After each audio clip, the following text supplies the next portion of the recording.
Bom, irmãos, eu quero fazer uma reflexão com vocês. De um tempo para cá, eu tenho buscado oferecer às pessoas que me ouvem o nível de responsabilização, o nível de conscientização diante daquilo que vivem e diante de seus resultados. É bom entendermos o que é a regra na Bíblia e o que são as exceções. Elas existem. É muito legal alguém usar um texto como, por exemplo, um texto de Jó, para descrever o ambiente de sofrimento das pessoas, porque Jó sofreu sem ter culpa nenhuma, porque o diabo passou à frente de Deus e Deus perguntou: "Tende visto meu servo Jó, homem íntegro, reto, temente, se desvia do mal?" E o diabo então, nesse diálogo com Deus, recebe a autorização para mexer nos pertences de Jó, para mexer na saúde de Jó. É verdade, mas me dê outro exemplo além desse. Me parece que esse é um modelo existente, mas não é a regra. A regra é lei de semeadura. Aquilo que plantamos, vamos colher. Nossas escolhas, elas definem, ou até mesmo escolha nenhuma, também vai definir que na verdade é uma negligência. Ela é uma escolha. Até não fazer nada é uma escolha. E muitas pessoas olham para o exemplo de Jó, e eu não vou dizer que ele não pode acontecer no decorrer da sua vida em algum momento, mas ele não é a regra. A regra é o que você está recebendo da vida, é a via de regra o que você está mandando para ela. O que você recebe do seu casamento é o que você manda para seu casamento. O que você recebe de suas finanças é o que você manda para lá. Então eu queria que você primeiro desse uma olhada comigo em dois momentos do indivíduo que eu quero usar aqui como exemplo. Coloca para mim, por favor, primeiro livro do profeta Samuel, capítulo 18, verso 6.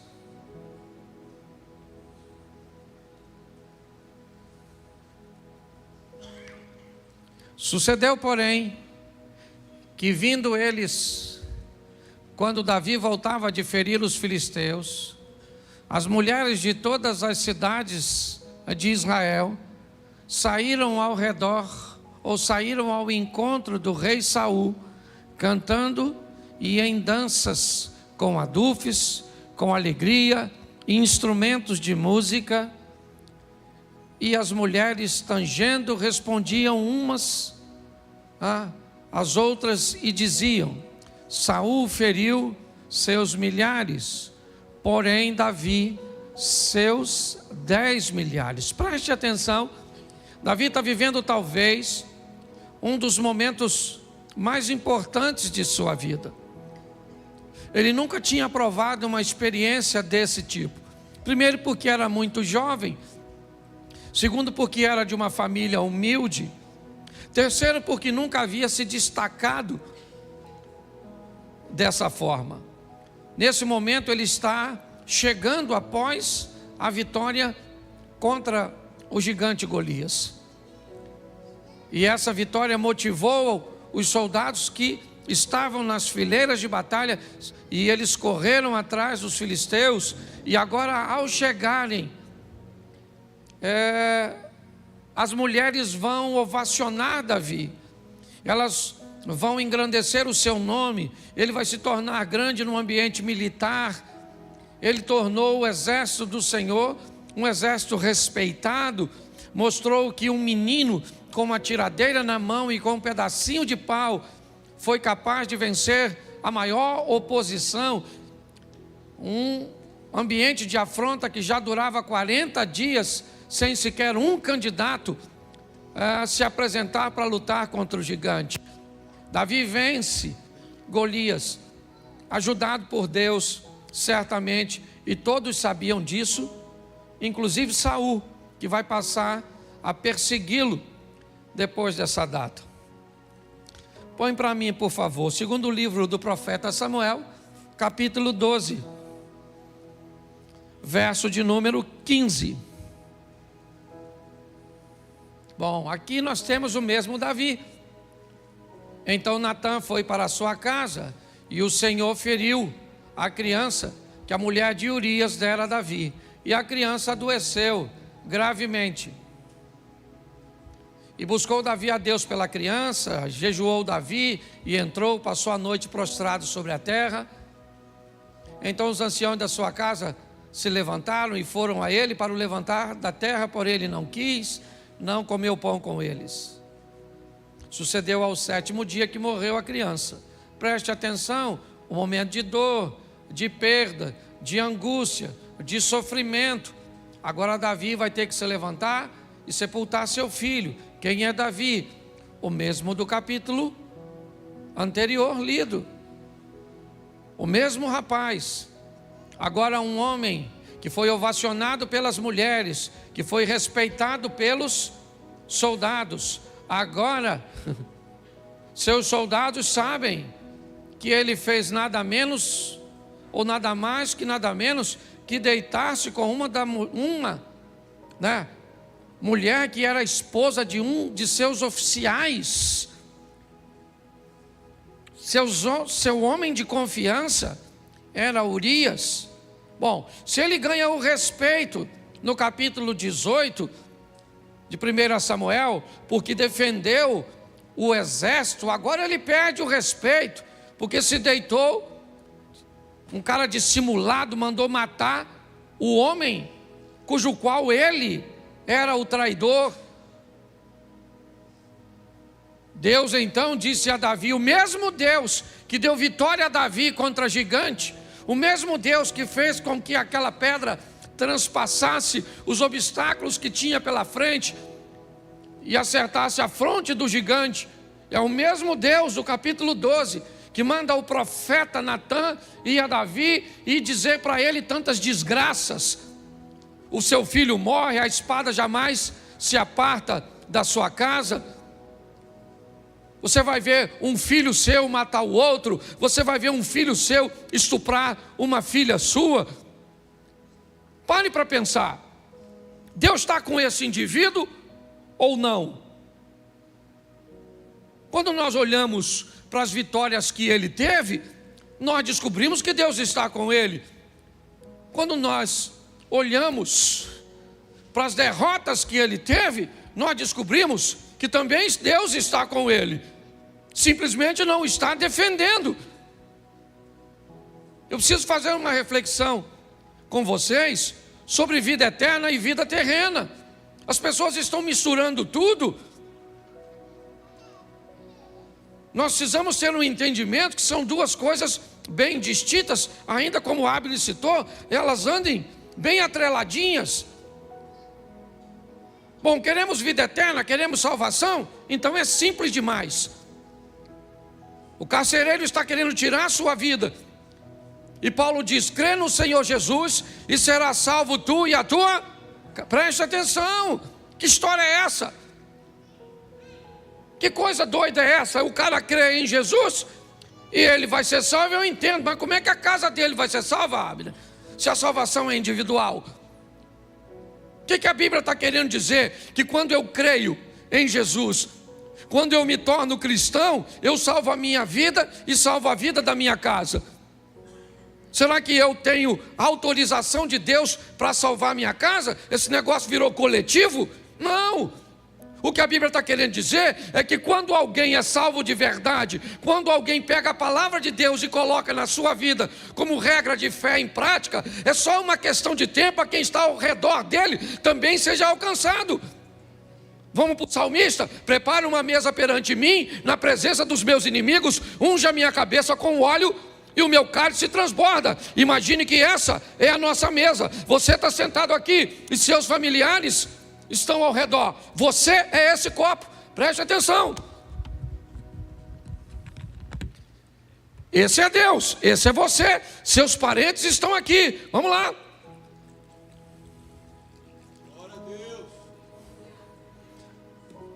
Ó, quando você enche, o que está em você molha as pessoas que estão perto de você. O que a Bíblia está dizendo é que quando você está cheio, quando você é salvo, inevitavelmente, de verdade, o que está em você é só uma questão de tempo, até atingir seu cônjuge, até atingir seus filhos, até atingir seus pais, até atingir as pessoas que estão perto de você. É assim que funciona. Então é muito mais simples do que nós possamos. Pastor, o que eu tenho que fazer para ser salvo? Crer em Cristo Jesus. É só isso. Ô pastor, mas isso é muito fácil. É verdade. Eu perguntei no primeiro culto, o que é mais fácil? Ser salvo ou ter uma vida legal aqui na terra?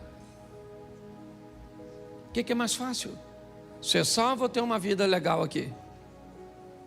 O que você acha que é? Ser salvo, sim ou não? Não deveria ser essa a sua resposta. Se é só crer. Ah, pastor, mas é difícil crer. Então quem não tem fé, peça a que a dá de forma deliberada e gratuita. Então é só pedir. Então não tem dificuldade no que diz respeito à salvação.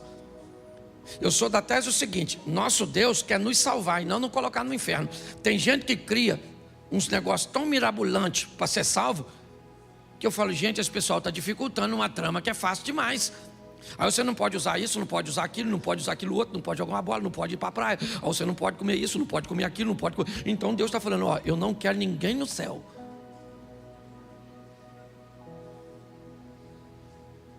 Ah, mano, preste atenção. Uma coisa é você facilitar, outra coisa é banalizar.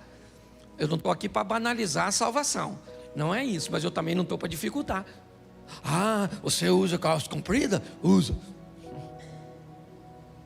Vai para o inferno. Você usa um batom? Satanás.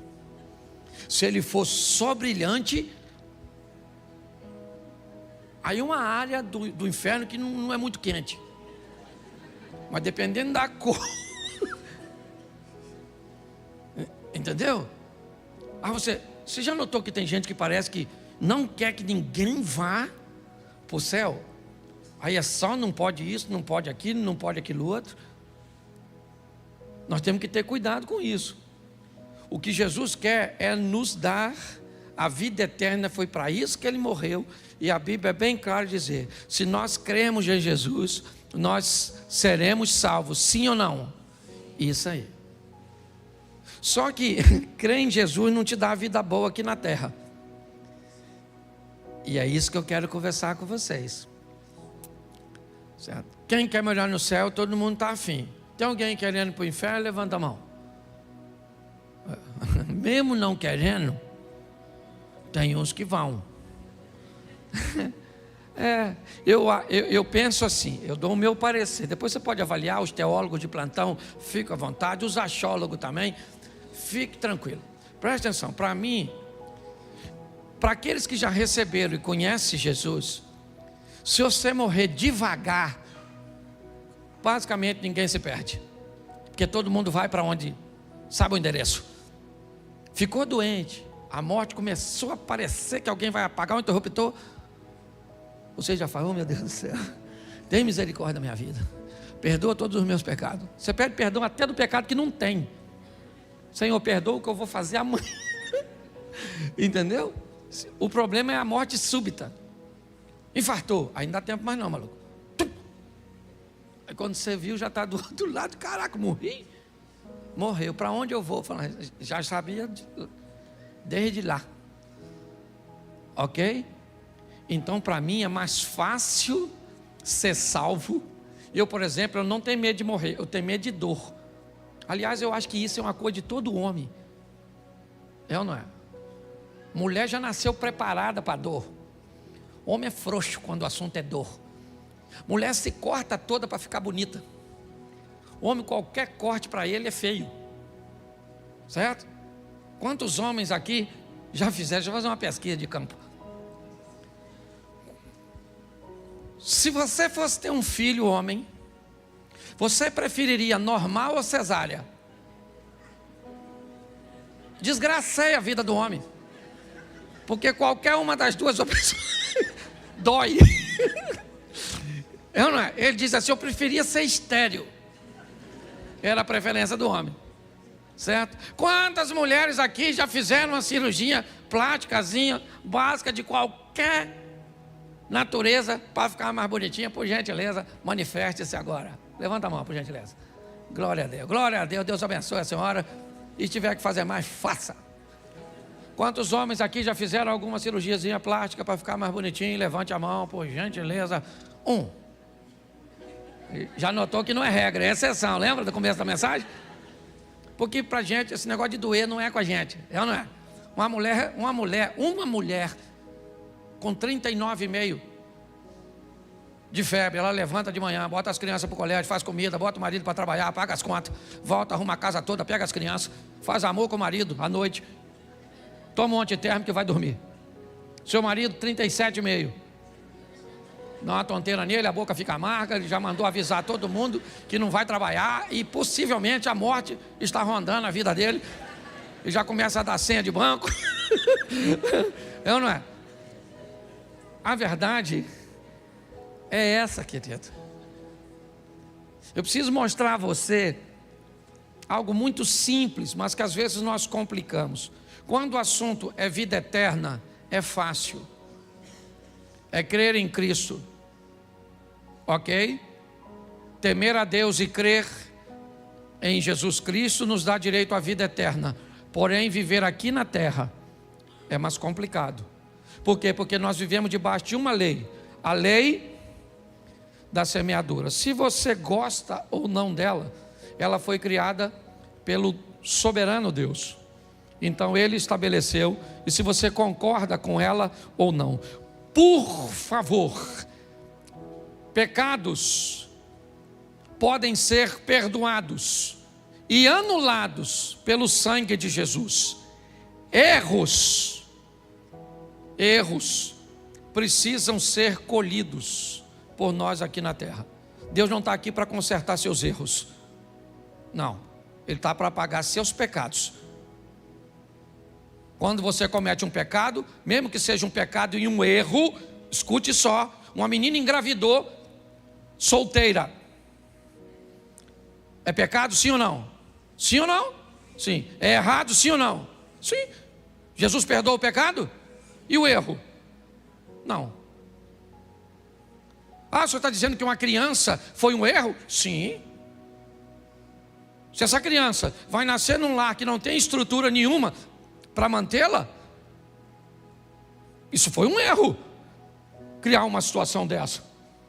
Então as pessoas, me parece, estão confundindo, achando que Jesus está aqui para consertar erros. Não, a palavra de Deus está aqui para que venhamos diminuir os nossos erros.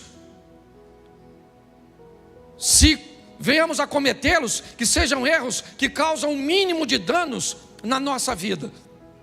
Porque Deus está conosco, sim, sempre esteve com Davi. Deus disse isso para ele, que estaria com toda a sua descendência. O cetro jamais se arredará de Judá, até que venha aquele a quem pertence. Então Deus sempre esteve com Davi. Sim, e Deus disse para ele, através de Natã: o seu pecado foi perdoado, você não irá morrer, mas o seu erro não. Seu erro foi computado, e agora você vai ter que colher o fruto disso. Então quero te mostrar um texto, porque me parece que depois de tantas indas e vindas, Davi aprendeu um pouco. E esse aprendizado eu acho que vale bastante para mim e para você. Põe aí para mim, segundo livro do profeta Samuel, capítulo de número 22. Verso de número 17. Vou botar o 18 que fica mais fácil para a gente adiantar. Preste atenção. Livrou-me do meu possante inimigo e daqueles que me tinham ódio, porque eram mais fortes do que eu. Preste atenção aqui. Davi está descrevendo um ambiente de batalha muito grande, E ele aqui me dá um ensinamento poderoso. Davi enfrentou muitas batalhas, e uma boa parte delas ele enfrentou sozinho. Ele enfrentou com seus soldados, com a sua estratégia militar, com sua força. Em muitos momentos, Davi sabia que tinha força suficiente, recursos suficientes para ele mesmo resolver seus problemas, sua adversidade. Mas esse texto também diz que em momentos da vida dele, ele enfrentou inimigos que eram mais fortes do que ele.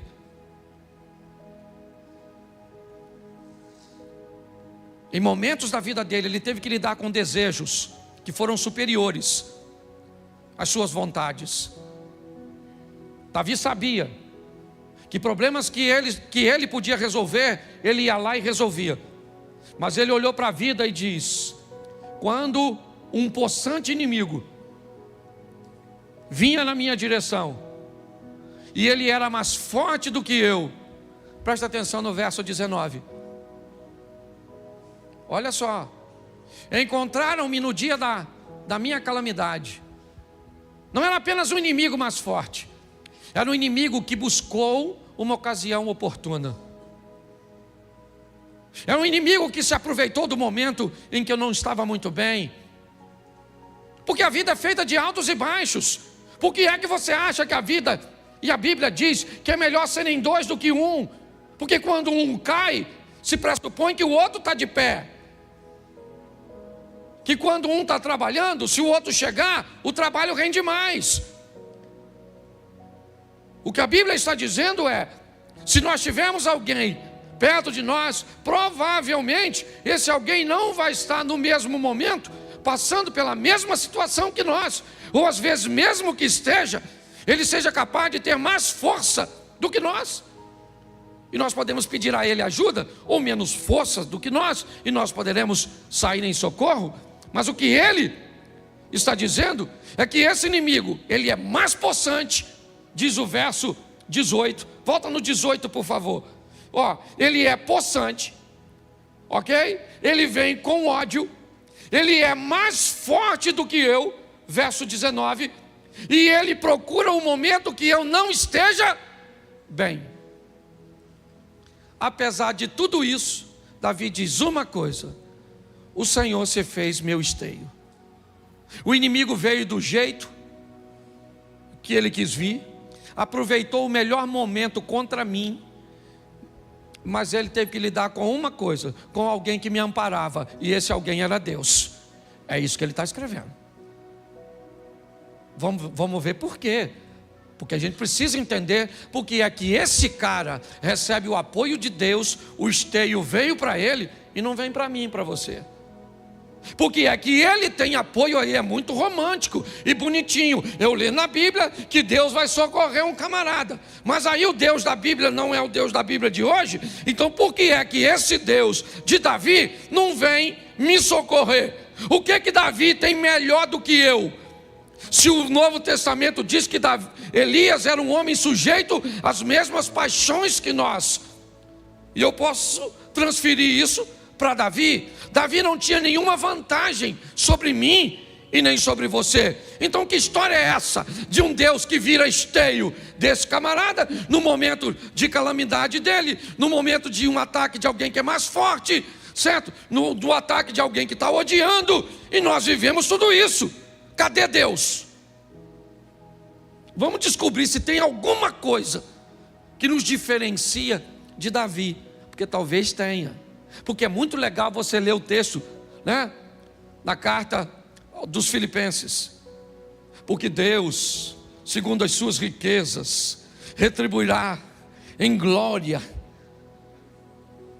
É muito legal. A diferença é só o seguinte: quando você lê esse texto, lembre-se para quem ele foi escrito. Ele não foi para você, ele foi para os filipenses. Paulo está dizendo que os filipenses merecem receber de Deus uma recompensa pelo que fizeram, e não sou eu nem você. Pô, pastor, então o senhor está dizendo que esse texto não é para mim? Não, é para os filipenses. Mas você pode fazer parte dele se você fizer a mesma coisa que os filipenses fizeram. Quando você faz a mesma coisa, você se insere num grupo que pode receber, não necessariamente vai, mas pode dar a você o direito de ir para o trono e falar com Deus, repetir um comportamento daquele cujo qual aprendi na tua palavra, Senhor.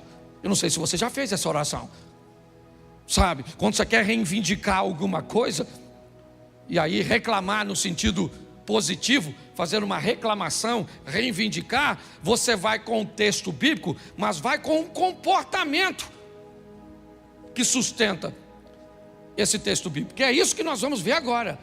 Deus se fez esteio, está tudo direitinho. Põe o verso 20. Tirou-me do lago e arrebatou-me dali, porque tinha prazer em mim.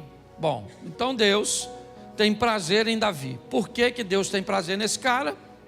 Vamos dar uma olhada. Lembrando a você que o capítulo 12 já passou. Esse cara que vocês estão vendo aí foi o cara que venceu o gigante, foi o cara que matou o leão, foi o cara que matou o urso, foi o cara que não matou Saul. Ele foi o cara que se deitou com Batseba, que conspirou para matar Urias. Esse camarada aqui cometeu erros e acertos ao longo de sua vida, mas o capítulo 12 ficou para trás de 2 Samuel. O 17 e o 18, então o 16, onde a história dele começa, está anos atrás. Ele tem que aprender alguma coisa com a vida. E quando ele diz que Deus tem prazer nele, presta atenção, porque o texto seguinte já foi: recompensou-me o Senhor conforme a minha justiça. Aqui Davi começa a dizer que estilo de vida ele está vivendo agora. Davi começa a dizer que Deus está dando para ele, ou aliás, sempre deu para ele o retorno do que ele estava mandando para Deus. É como se você estivesse vivendo diante de um espelho, e cada movimento que você faz aqui, o espelho repete lá. Davi está dizendo o seguinte: o Senhor me recompensou conforme a minha justiça, não a sua justiça. Deus não te recompensa segundo a justiça dele. Deus está para te recompensar segundo a sua justiça. É lei de semeadura. Como você vive, como você procede, é exatamente o que volta para você. É isso que ele está dizendo. O Senhor me recompensou. Como? Com a minha justiça. Por quê? Porque você venceu o gigante quando estava alinhado com Deus. Por quê? Porque você enterrou seu filho quando estava desalinhado com Deus. Quem é que está na sua vida? Deus. Para te dar o quê? O que você merece segundo a sua justiça. Pastor, mas eu não posso estar vivendo uma injustiça.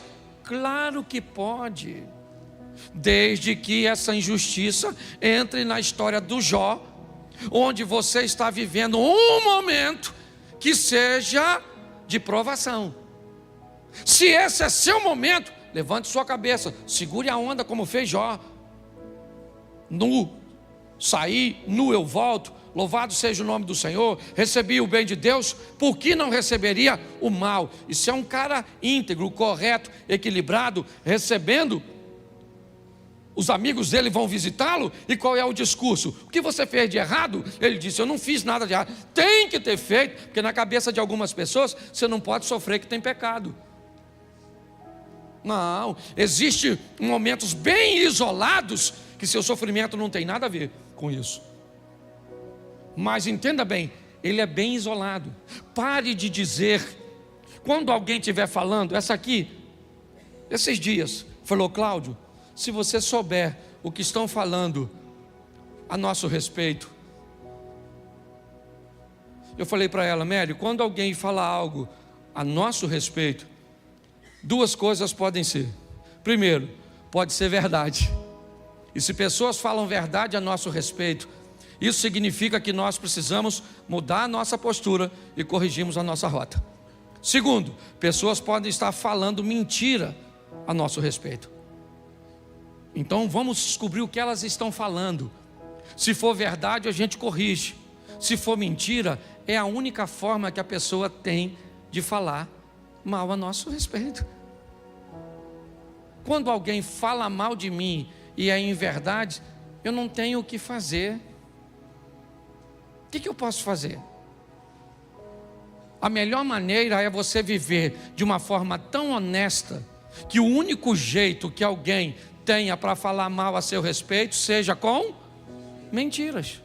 Não tem jeito. Ah, mas vai se ver com Deus. Não vai não, filho. Não vai não. Para se ver com Deus, tem que falar com você, mal de você injustamente. Mas se você estiver fazendo, vão falar e vão falar e vão falar. Entendeu? Por quê? Porque você está dando motivo. Se nós entendermos isso, talvez vamos lidar melhor com o nosso posicionamento. Davi, ele está dizendo que a justiça dele é que vive na vida dele. Ah, Deus vai mandar para... Não, Deus. Segundo a minha justiça, o Senhor me recompensa. Certo? Eu vou viver segundo a pureza das minhas mãos. Minhas mãos, meus atos, minhas decisões, é isso. O ambiente de ação também é visto na Bíblia como mãos. Então, como eu ajo, certo? As minhas ações, se elas forem puras, eu recebo resultado disso. E ele pensa, e ele continua. Dá uma olhada no 22, porque vai embora. Porque guardei os caminhos do Senhor e não me apartei impiamente do meu Deus. Ele está descrevendo porque ele é um cara abençoado. Não é por acaso, não é porque Deus gostava dele e não gosta da gente. Ele está descrevendo: eu recebi justiça porque agi com justiça. Oh, mas ele não agiu com justiça quando ele matou Urias. Beleza, então quando ele matou Urias, ele viu seu filho ser morto. É assim que funciona. Eu preguei esse dia sobre Jacó e Esaú, lembra? Jacó trai o irmão e não resolve o problema e viaja. Quando ele chega lá, Esaú não está lá para se vingar. Mas quem é que está lá? A traição. Então a traição pulou do Esaú para o Labão. Então Jacó traiu Esaú e Labão traiu Jacó, porque o futuro está lá te aguardando. É assim que funciona. Nem sempre ele vai vir na mesma pessoa, ou nem sempre ele vai vir na mesma moeda, mas é a vida. É assim que funciona. O texto, ele está ali, ó. Por quê? Por quê? Ele tá, olha lá, olha o porquezinho lá, ó. Deu para notar que já é uma respostazinha? Vamos lá. Porque guardei os caminhos do Senhor e não me apartei impiamente do meu Deus. Por isso que eu estou vivendo tudo que eu estou vivendo. É Davi. Olha o que ele diz no 23. Porque todos os seus juízes estavam diante de mim. Não tinha juiz nenhum diante de Davi. Que juiz que estava lá? Samuel estava lá, é isso? Todos os juízes estavam lá? Não, o que ele está falando foi do que ele aprendeu. O certo. O que ele diz? O certo está sempre diante de mim. Quando eu faço alguma coisa que é errada, eu tenho um juiz, que são os estatutos, para eu não me desviar dele, que é aquela mãozinha do Espírito Santo narrada por o profeta Isaías. Então ouvirei uma voz que dirá por trás de mim: este é o caminho, andai nele, não se desviai nem para a direita e nem para a esquerda. É Deus o tempo inteiro buscando corrigir nossa rota. Está aqui, ó, está aqui. Se eu posso olhar para onde devo ou não devo, se eu posso falar ou não falo, se eu posso mexer ou não mexer, se eu posso fazer ou não fazer, está tudo aqui. Os estatutos estão diante de nós. Os juízes estavam diante de mim o tempo inteiro. E aí, seus juízes traziam seus mandamentos, seus estatutos, dos quais eu não me desvi. Pelo menos agora. Antigamente se desviou sim.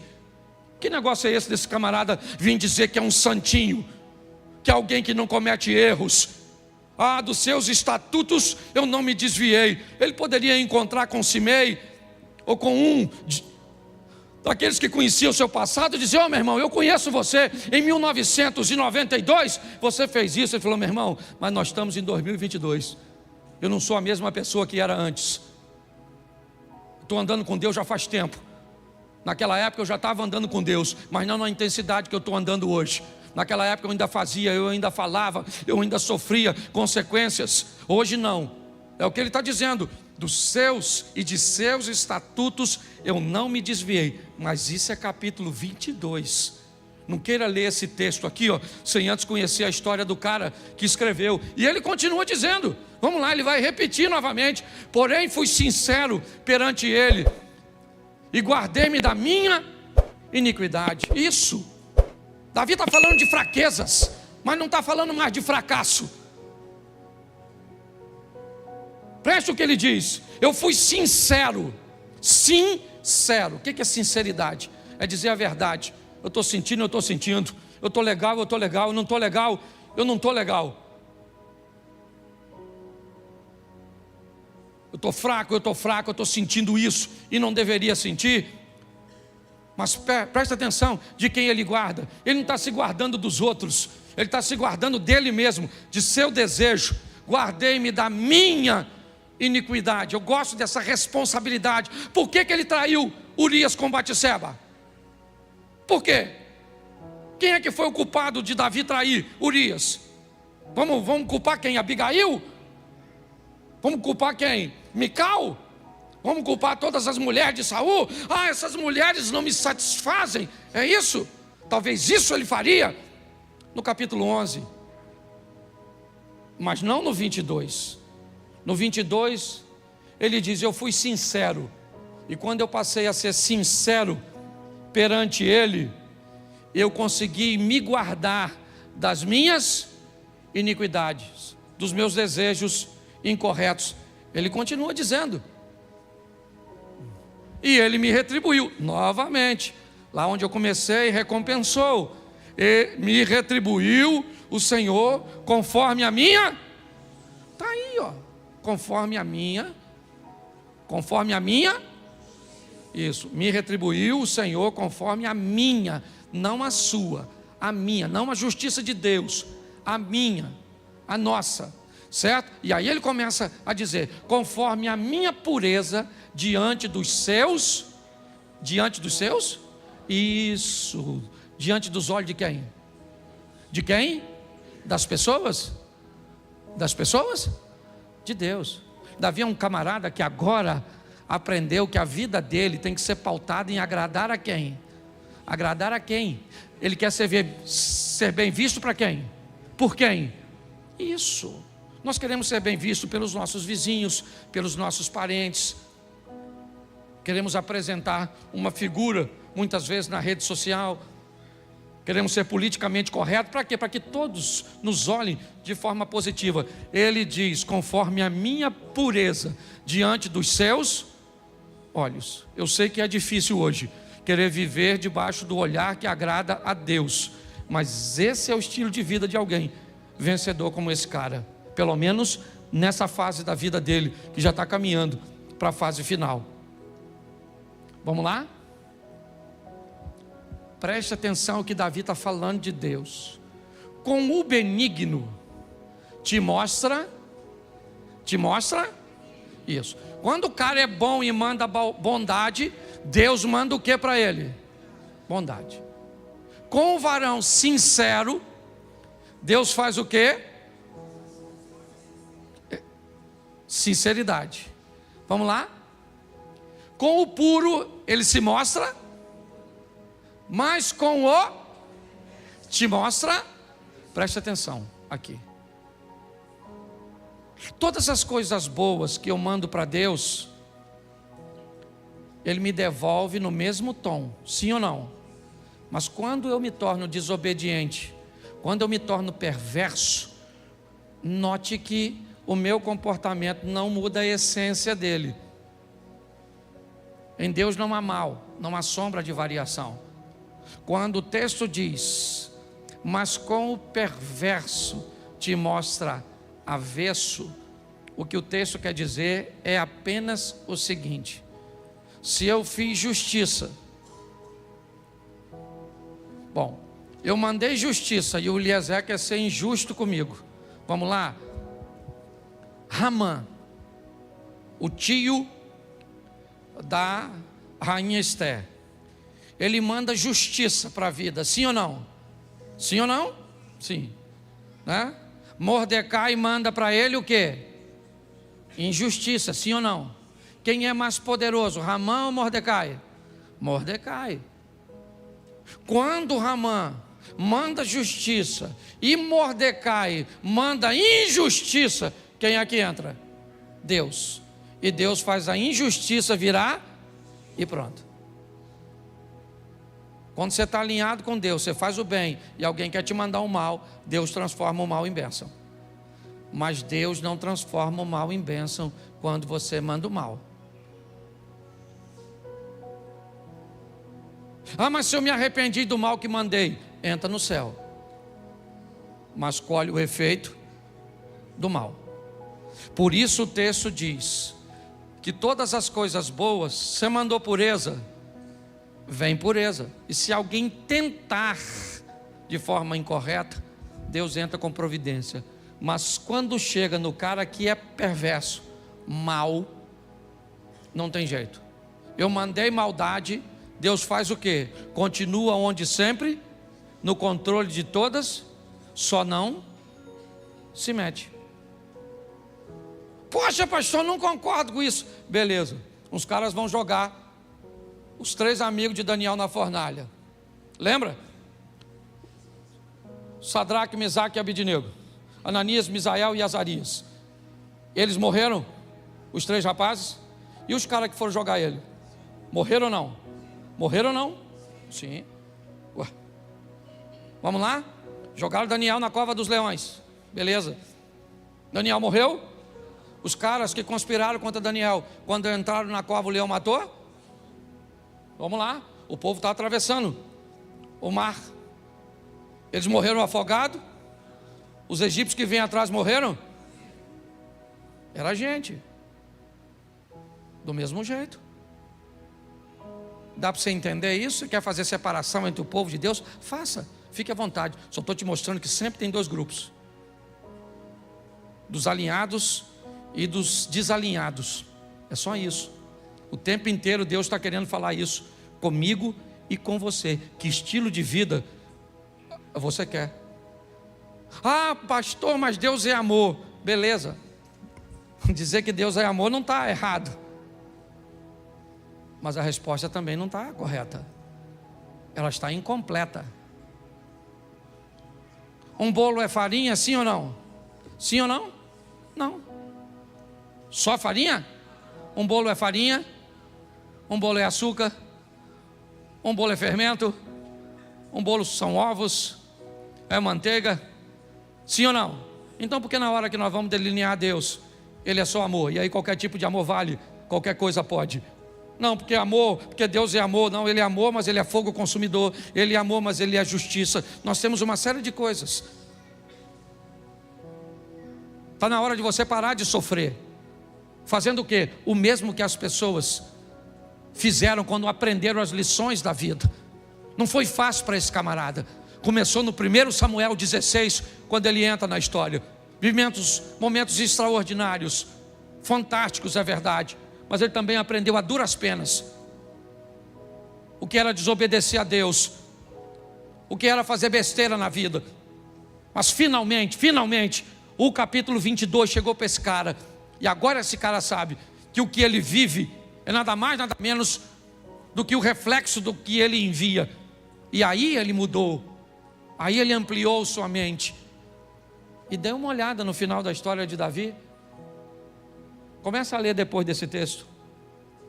Dá uma olhada nesse cara. Vai ver como ele treinou seu filho Salomão, seus conselhos. Vai ver como é que esse cara demorou, mas aprendeu.